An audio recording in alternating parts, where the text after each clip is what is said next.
Bismillahirrahmanirrahim. Assalamualaikum warahmatullahi wabarakatuh. Alhamdulillahirrabbilalamin. Salatu wassalamu ala asrofil anbiya'i wal mursalin wa ala alihi wa sahbihi ajma'in amma ba'd. Alhamdulillahirrabbilalamin. Kali ini kita akan membahas tentang data survival atau yang biasa disebut dengan data uji hidup. Ini merupakan salah satu pokok bahasan dalam mata kuliah pengantar analisis data uji hidup dan merupakan dasar sebelum kita memasuki analisis data uji hidup. Baik, langsung kita lanjutkan. Nah, apakah sebenarnya data survival itu ya? Jadi dari kata dasarnya yaitu survive yang artinya bertahan hidup, bisa dikatakan adalah data survival adalah data tahan hidup. Ya, karena penelitian dengan menggunakan data survival ini pada awalnya ditujukan untuk melihat seberapa lama seorang pasien mampu bertahan hidup dari suatu penyakit. Nah, namun itu adalah pemahaman secara sempit yang bisa kita perluas untuk kasus-kasus yang lain. Oke. Jadi apakah data survival itu? Data survival secara sederhana adalah data lama waktu atau durasi dari sejak suatu objek diamati sampai terjadinya suatu kejadian atau event yang menjadi perhatian. Nah, jadi jika eventnya itu adalah kematian, maka data survival itu adalah data lama waktu seseorang sejak mulai diamati sampai dia mengalami kematian.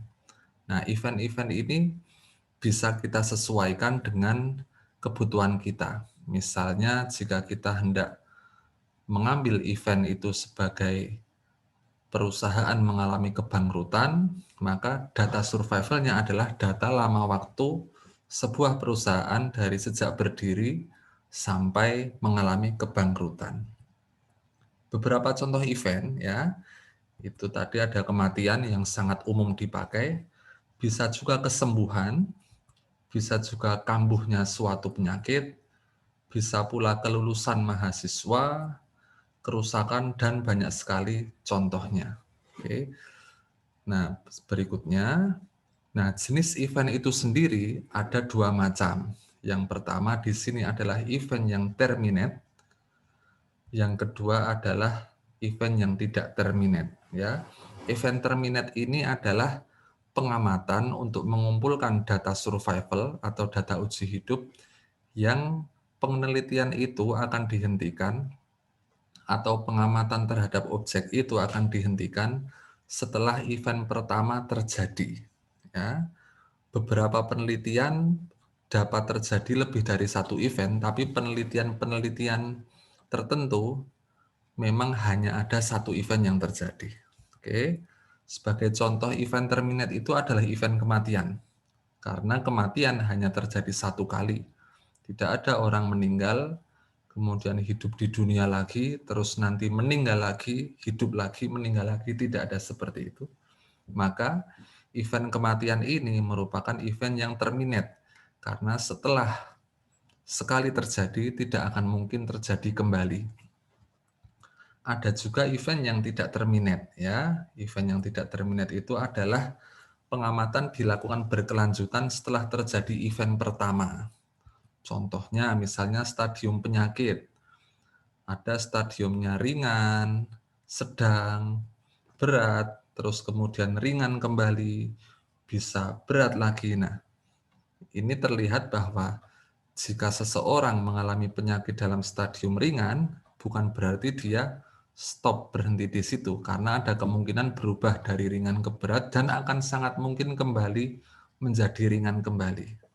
Oke, contoh lain misal status penyakit, seperti misalnya sembuh, setelah sembuh pasti ada status lain misalnya kambuh. Setelah kambuh bisa sembuh lagi, jadi tidak berhenti.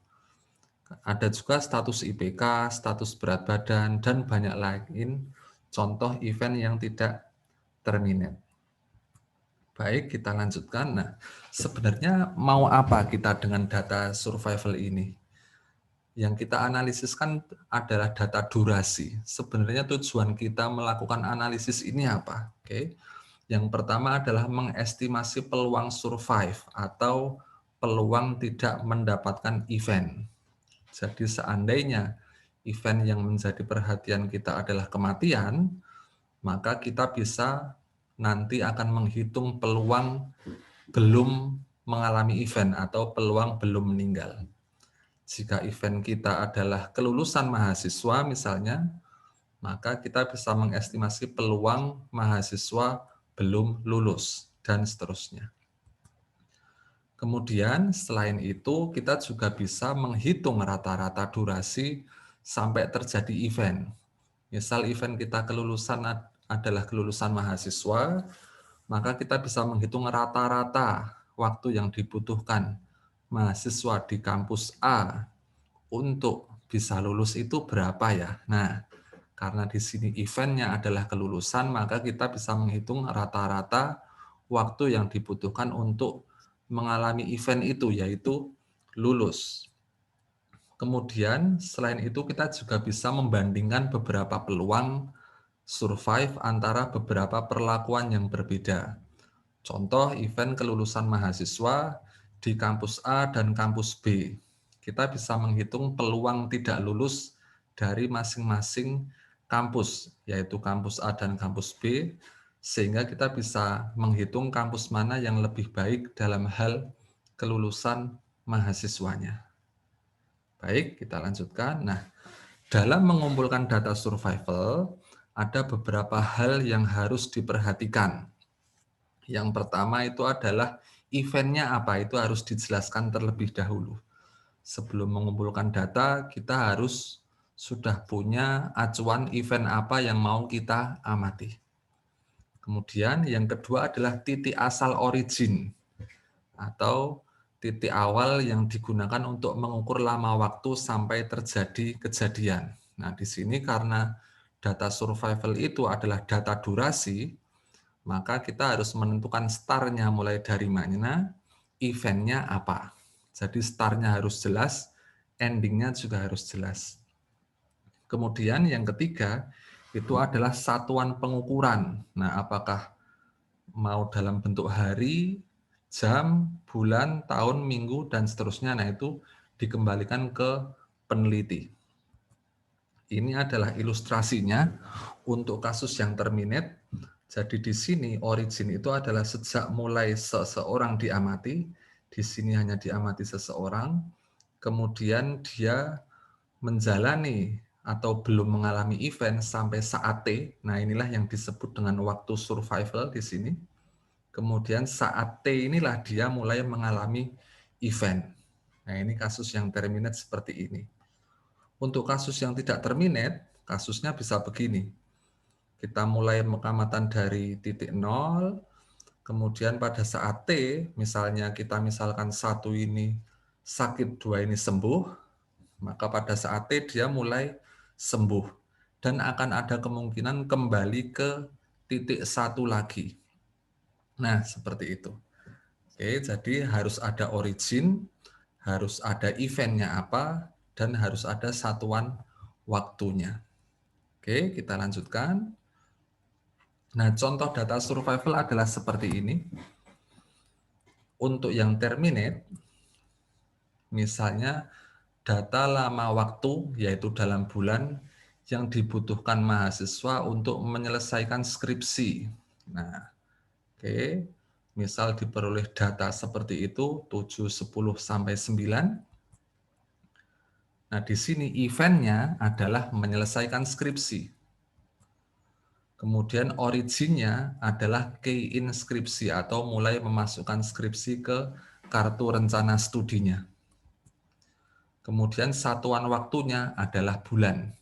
Nah, di sini jelas dia terminate. Kenapa? Karena kalau sudah menyelesaikan skripsi, dia tidak akan nanti menyelesaikan skripsi kembali dan seterusnya.